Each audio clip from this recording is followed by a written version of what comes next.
Stay tuned as we examine the emotional, physical, and social health of the black middle class next on Views and Vibes. With this, my new dad teaches me all kinds of stuff. Sure. He helps me with homework. That would be 3.6795. Thanks. Yep.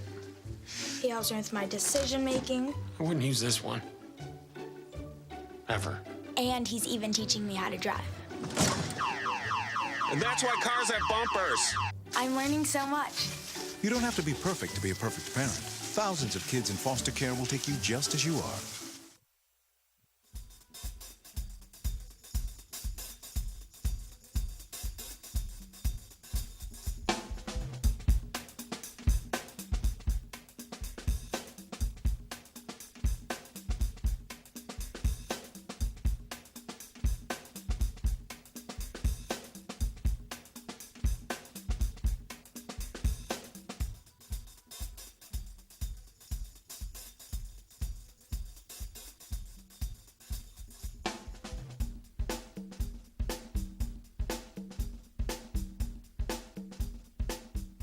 A great way to gauge the well-being of any community is to take the temperature of the middle class.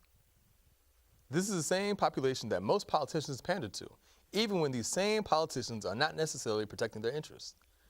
My guest tonight is not one of those politicians, and is indeed looking out for those interests by conducting a study centered on the psychological distress, physical activity, and aging among the black middle class. Tonight's guest is an assistant professor of sociology at our very own University of Maryland, College Park. Please join me in welcoming Dr. Rashawn to the show. Rashawn, right to the show. Thank you for having me. Glad to have you here, man. And I also have to say that he's an inductee, I guess, along with me, of the 40 under 40 for the class of 2014 for Prince George's County. So, congratulations on that. Congratulations to you, too. Thank you, man. Thank you. I don't want to brag too much. But it's good to have you here. This is a great topic to talk about. Why don't you tell us a little bit about your background? I know you went to the University of Memphis, right, for undergrad. Tell us about that and, how you continue on to your PhD, Doc. Okay. So I'm originally from Murfreesboro, Tennessee, which is a little bit south of Nashville. Okay. Middle Tennessee State University is there. Matter of fact, a lot of things that happens that they'll say happens in Nashville is actually happening in Murfreesboro. Really? Right, but that's, I won't get on that too much. I spent my elementary school years in Atlanta, then moved back to Murfreesboro. I went to college at the University of Memphis, had a great time there, great 4 years there, learned a lot, great university. You weren't hanging out on Beale Street too much? No, you had to be 21 to get there, so I had to wait 2 or 3 years until I was able to go to Beale Street. But yeah, once I did, it was great. But the blues and the jazz, the barbecue and the food, the culture, the people. I think Memphis is a great city. Taught me a lot about myself and also the history of the United States of America. In particular, the assassination of Martin Luther King Jr. Every year I remember going on a march from a slave auction block where they would bring slaves off of the Mississippi River, put them on a rock that is now a monument, and then we would walk from that monument to the Lorraine Motel where MLK was assassinated. And after I would leave there, I would be invigorated, and I remember driving back to campus, and then at the same time, in that moment, seeing a statue of Nathan Bedford Forrest. And it was just, so he was one of the founders of the KKK, if you will. And so seeing that juxtaposition in one city, I think really taught me a lot about myself, and then eventually led to me majoring in sociology at Memphis. Then I went on to Indiana University to get my master's and my PhD. Got the job here at the University of Memphis, at the University of Maryland, but at the same time took a postdoc at UC Berkeley in conjunction with University of California, San Francisco, to work with the Robert Wood Johnson Foundation doing research on health policy, which led me to this particular project that we'll be talking about today. Now, was that health policy in the black community or overall? It was overall health policy, and it was interesting because it was from 2010 to 2012, so they were actually trying to get the Affordable Care Act passed and then roll it out.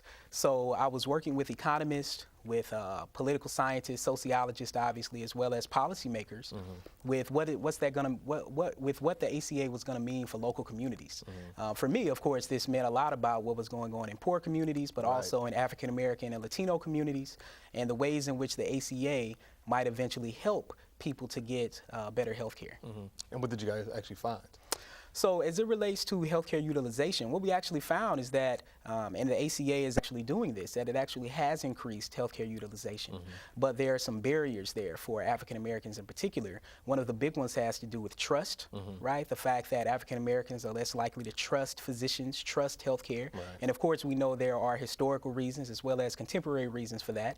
The Tuskegee syphilis study is one of the main ones that people go to. But also just on a daily basis, people knowing that you send your loved ones to see a physician or to the hospital and they're not treated correctly. Right, or they come back in worse shape than they left. Exactly. Right. So we have this form of historical as well as contemporary collective memories that shape our relationship with the healthcare system. And so there are ways to overcome that, right? And some of the main ways have to do with black churches as well as black hair salons and barbershops. In terms of what, marketing or? In terms of marketing, but also in terms of the fact that pastors, hairstylists, and barbers have in many ways a key to the local community. So people talk to them about everything. It's kind of like they say that hairstylists and barbers are psychiatrists, if you will. But also pastors being in the same way. So what that means is those spaces, blacks enter those spaces and they already trust people in those spaces. So you know that you're going to get treated a particular way, no matter if I'm in Oakland or Bloomington or Murfreesboro. I walk into a barbershop and it's something about that field that's the same. That's like the center of the community right exactly. there. And you learn about, you learn a lot about what's going on. I mean, in fact, one of the sayings is that a black man, a barbershop to a black man is like a country club to a white man. And that's because a lot of things happens in these particular spaces. So actually what public health scholars have done is they have trained barbers and hairstylists to check blood pressure. So when people come in, they give them a script and they say, read from this script, and they essentially say, hey, you know, would you be willing to simply get your blood pressure checked? And while you're waiting here for an hour anyway. You're already waiting an hour or two, right? And they say, yeah, and what they found is that that increases healthcare utilization because they trust the barber or they trust the pastor. Then this leads to them trusting the physician. Wow. Now, when you look at something like that, you know, you look at the influences that, say, a pastor or a barber or a salon stylist would have. When you look at those kind of influences, why is it that our politicians don't have the same kind of influences? Why is it that our community is so much more distrusting of our politicians than, I would say, almost any other community? Well, similar to what happened with healthcare, and potentially even more so when it comes to politicians, there have been a lot of broken promises, right? So oftentimes, like we just had an election here, we were talking about this a couple of weeks ago, and what's interesting about this particular area in Prince George's County, and throughout the county, you ride down, say, just Lottsford on this road, and you see so many billboards and signs full of politicians, and not just any politicians, but black politicians. And you don't get that anywhere else in the country, this particular concentration. And as I mentioned, I've lived in all regions of the country, and this becomes very unique, right? So outside of this particular space, what happens is there are broken promises. Oftentimes people look up and there's a landfill in their community. There is even what's going on now where they're trying to put up cell towers in Prince George's County. People are protesting that because of the ways in which energy or radiation might emit to children who are in the particular area. So there have been a lot of broken promises where politicians promise blacks one thing for their vote and then don't end up delivering. And this has been a chronic issue. And so what blacks have seen instead is when politicians come in, they see businesses go away. They see people lose their jobs. They see taxes increase, and they see no more resources coming into their community. So it's led to a form of apathy, in a sense, that I think President Barack Obama in this particular area has been able to sustain itself for various reasons. But it leads to a sense of apathy where people say, well, my vote doesn't matter. And I think what we've seen in the 2008 election, the presidential election, we saw that people said, wow, my vote does matter. And people's votes do matter, and people work very hard for those particular votes. Well, you know, it's funny, even here in this area, though, one of the things I think plagues this community, unfortunately, is a lot of corruption, you know, with our politicians. You know, I mean, it's funny, you know, you see what just happened with Ray Nagin, you know, recently, the former mayor of New Orleans. But here, when you're looking at some of the politicians who were moved out of their seats, it's because of the perception of what they've done. You know, you have one politician who was beat up and robbed by somebody who said that they were doing drugs with them. You have other people who, you know, who are guilty of other quote unquote sins, and they've been moved out. But who's to say that the people who come in behind them are going to be any more virtuous? You know, and you find that throughout this county. I mean, even our county executive got caught up. You know, so even though we are in this proximity to D.C. and to President Barack Obama, we still get caught up in it too, And I think that apathy crosses over here as well, because you really don't feel like you can trust anybody. Yeah. And I think that also, considering this is a majority Black county, I think that shifts the way that people interact with the county, with the government here too. I think we're stuck. We are so stuck here with that. No, it's interesting. I mean, being a transplant to this area, I was actually a bit overwhelmed with how many candidates were running for local office, right? Because anybody can be taken down. Yeah, anybody can be taken down. Right. What I also saw in that moment was there were so many different candidates that I actually had to do my due diligence as a voter to figure out who I felt had my best interests at heart, the best interests of the community. And one thing I will say, considering there were so many people running in the primaries, that I think that did give voters an option. And I think we've seen that. I mean, across the state, I think they said as far as early voting, this was the most turnout that they've had in years. And I think that's because there were so many different types of candidates that people could kind of latch onto. So I always encourage people to, not just look at a sign, because there were so many signs. I was like, I have no idea all of these names, what they're doing, what that means, but actually do your research. Google them. Google them. Just like you'll Google a mate, Google them too. Without a doubt, you have to Google them. Right. Hold on for 1 second. We're going to continue this conversation and get more into the research that Dr. Ray is doing when we come back from this break, so stick around.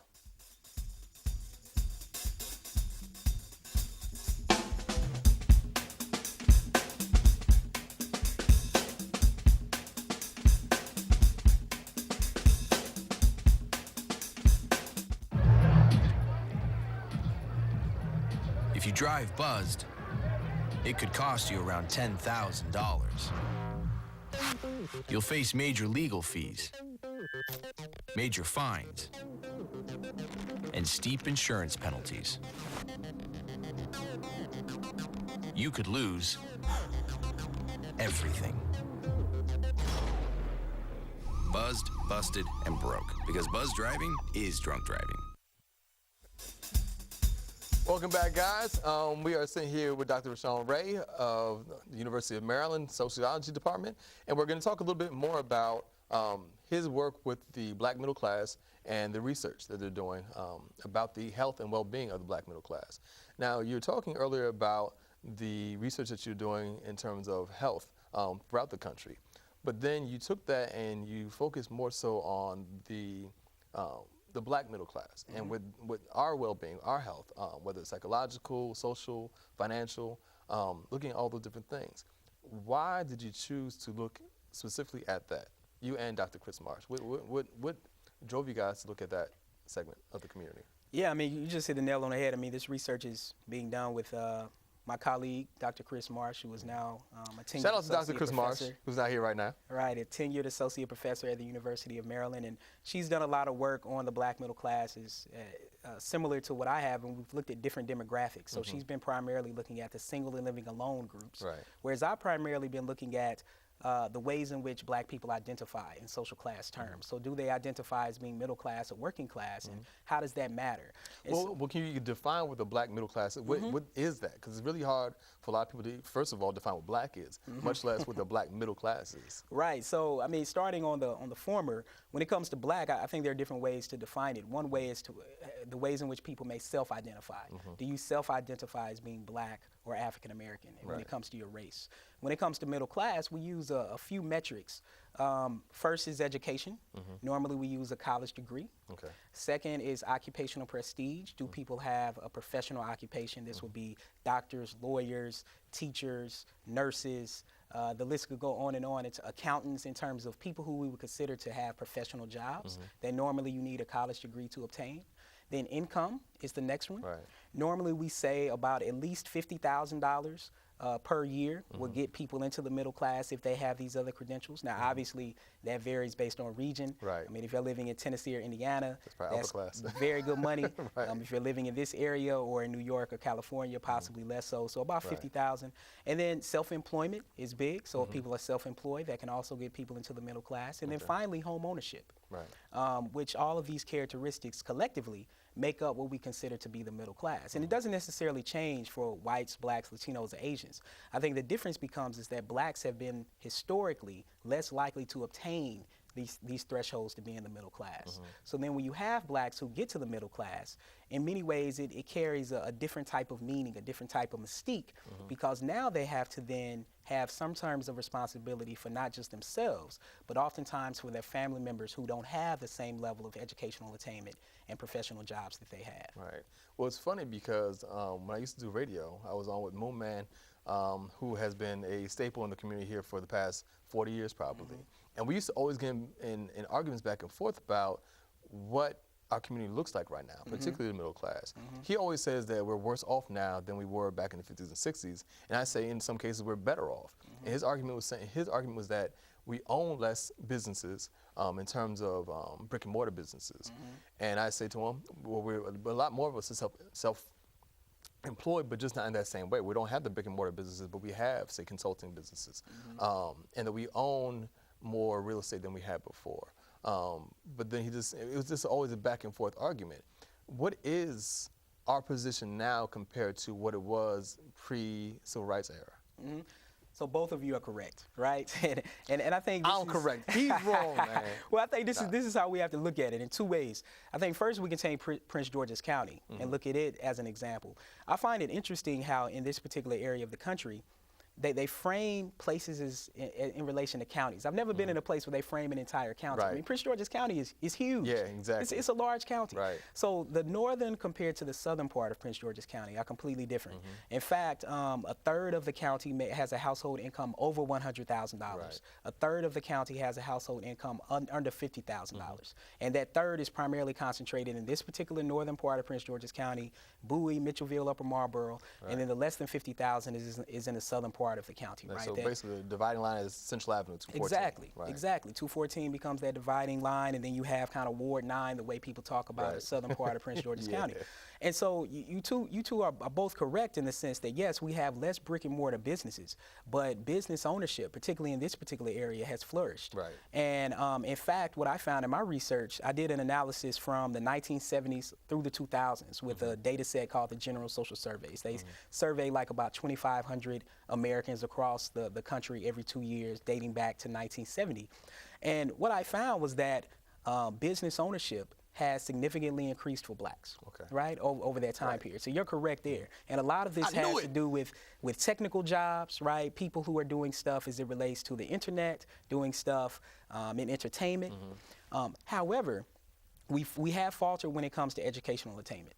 Our income hasn't really changed all that much. It's actually dropped. Our median income has dropped. And part of that drop is because similar to the broader population, among African Americans, what we actually see is that similar to this county, and that's why I love this county, because it really becomes the prototype for how we need to think about what's going on with black people, is that about a third of blacks are doing better, but another 2/3 aren't doing as well. Right.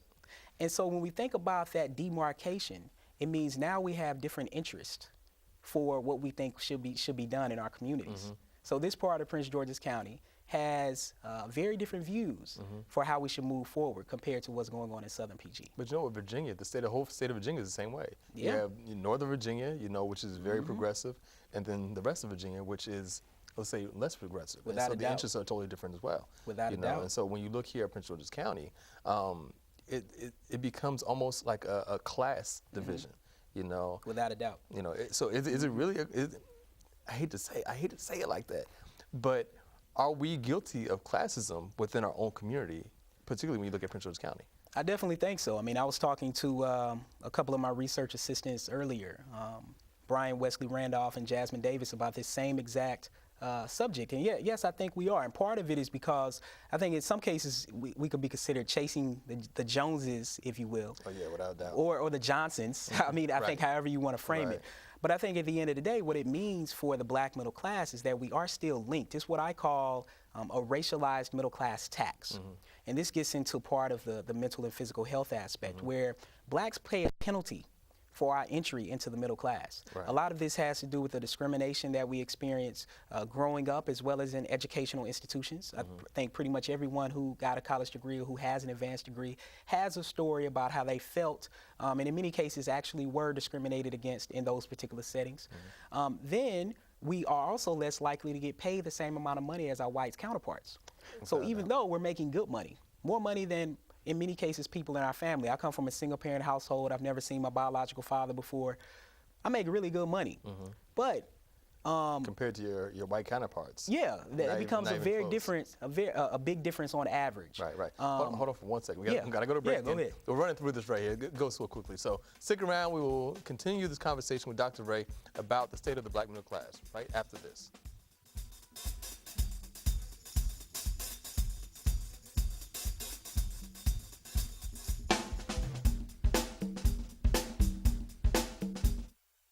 I grew up in the housing projects of Cleveland. I didn't even know that life could be any better than it was. Education for me has been a way to get away from the agony of what was normal life. I want to be able to impact the community, not just look back on where I came from, but to reach back to where I came from and pull some people up with me. My name is David, and I am your dividend. Welcome back to Views and Vibes, everybody. I'm Tariiq Omari Walton, sitting here with Dr. Rashawn Ray of the University of Maryland College Park Sociology Department, talking about some of the research they're doing on the wealth and the well-being of the black middle class. Now, let's talk a little bit more specifically about what it is that you're doing in terms of your research. You know, taking a look at the black middle class, understanding the psychological aspect of what's going on with the middle class and you know, health, everything. Where are we right now in terms of the black middle class? I guess I'm included in that. Where are we in terms of our well-being right now? Great question. So there are two main outcomes that we can focus on as it relates to physical and mental health. As it relates to physical health, what we see is that what we would expect is that the higher a person's social class, so middle class compared to working class, the better their physical health. In other words, the more physical activity they do, the lower their obesity rates. Right. Among African Americans, this pattern doesn't hold. Really? In fact, what studies show and what I found in my research is that middle class African Americans, in particular African American women, are more likely to be obese and less likely to be physically active, even more so than their working class black counterparts.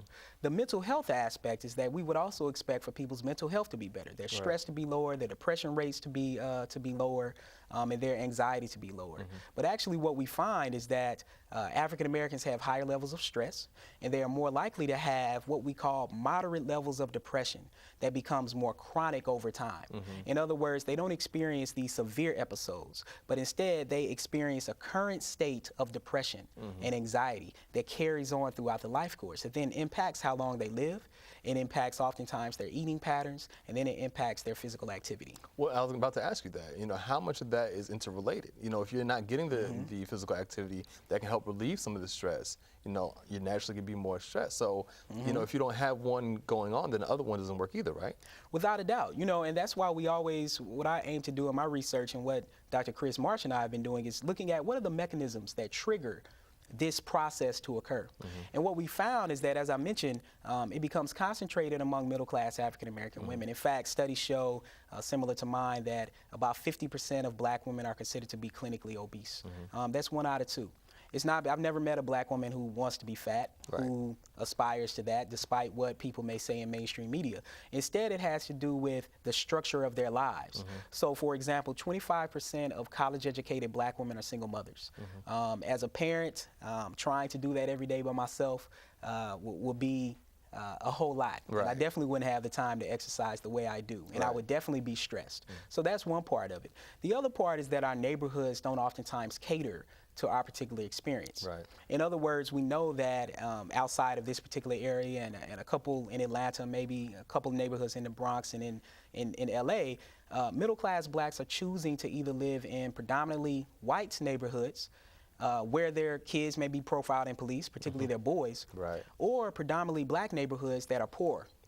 So they have fewer resources, less lighting, They have fewer facilities. What this leads to is black women being less likely to be physically active. It doesn't mean that they're not. It just means they're less likely to do so. And then the final part has to do with perceived body image, right? The ways in which they look. So in other words, what I found is that black women think they're smaller than what they actually are. And part of that has to do with their attitudes toward genetics. Statements such as, I get it from my mama, I'm big boned. These statements lend, they lend it to black women feeling as though I can't do anything about the way I look because this is just naturally how I am. You put all these factors together, and it leads to this dearth of physical activity. So they're almost trying to convince themselves that they look a particular way or they are a particular way and refuse to do anything about it or feel like they can't do anything about it. Yeah, well, part of it is the messages and images that they see and receive, right? So in the black community, we make allowances for people's weight on a regular basis, right? Part of this has to do with you know, a lot of people like to talk about that as cultural, but I argue that it's structural in the fact that when you look at poor communities across the country, no matter if they're white, Latino, or Asian, you see a similar type of thing. The problem is we rarely ever talk about poor white people, right? And so that's one part of it. The other part is the images black women see. They see very negative, stereotypical images of themselves in the media. So from a very young age, black girls are told and shown what they should look like, right? And then they more or less aspire to that. Right? And they not only aspire to that, but then it becomes a form of where they underestimate what they look like. And that underestimation is what leads to them being less physically active because they say, I already look fine. Right? And so what somebody wants them. You know? Oh, yeah. I mean, despite how they may feel sometimes or look, there's always going to be somebody that's going to without a doubt. And so they get affirmed on a regular basis what's going on. In fact, Prince George's County is the exception and proves the rule. What Dr. Marsh and I found thus far is that in this particular area, black women actually are being more physically active in this area. And it's because black women come into contact with more professional black men who have a particular ideal that doesn't align with what working class black men may desire to. So they say, you know, I expect for a woman to exercise, you know, I expect for people to keep themselves up. And this leads to black women being more physically active on top of having more resources to do so, right? These are professional, college-educated black women. A lot of them are single and living alone, as Dr. Marsh would term them. And so now what we've been looking at is what does it mean to age single? And we think this has a lot of mental health implications. Women are told that despite having great degrees, having a great job, making good money, even having a home, if you don't have a man, something's wrong with you. Now, that shouldn't be the case, but that's the narrative that women hear. So then women put pressure on themselves as their family members and friends put pressure on themselves. When are you going to meet a man? When are you going to get married? As women age, and we know that there is an aging single population, particularly among middle-class blacks, especially among middle-class black women, as much of about 30 to 40%. Right, and a lot of them are in this particular area, right? And so what it has is, as you age single, we think that this has mental health implications where it impacts their level of depression and their level of anxiety because of the expectations to get married, especially if they're childless, especially if they don't have a companion in their lives, that they have all these other things that are great. But since society has told them that they need a man to complete them, the mental health implications can be grave. So we see when it comes to basically working out is like a marketing tool for them. It can be. I mean, it can be. Yeah. I mean, it definitely can be. And I think it's a marketing tool for everyone. I think the thing that happens with black women in this particular area is they become more similar to everyone else in using that as a marketing tool. Because as you said earlier, well, someone will want them. Well, that's perfectly true. But just based on the numbers and the expectations to kind of be equally yoked, if you will, that it leads to these differences between black men and black women in terms of the number of people that they may have access to be a relationship partner. We only have like a minute left, so in a quick synopsis, what do you see as being the best way to overcome some of this? What's the best? What's the cure to some of this? Well, I think when it comes to physical activity, there are a couple things that my research has shown. First is that I found that when gyms have a child care center, women are more physically active. And considering that we know black women are more likely to be single mothers, that's part of it. And one more. Give me one more. The other part has to do with physicians can make recommendations to patients to be more physically active. I found that when black women are told that their weight is high and that they need to be more physically active, they actually listen. They do listen. They do listen. The problem is physicians don't tell them because they buy into the same narratives about black women that everyone else do. So you got to tell black women they actually do respond, they actually do listen, and then they can actually live healthier and more productive lives. Great. Well, that's going to be the last word of this conversation. I'd like to thank Dr. Rashawn Ray for joining us today. You can find out more about Dr. Ray and Dr. Marsh's research by going to our website, viewsandvibes.com. Until next time, I'm Tariiq Omari Walton, and this has been Views and Vibes.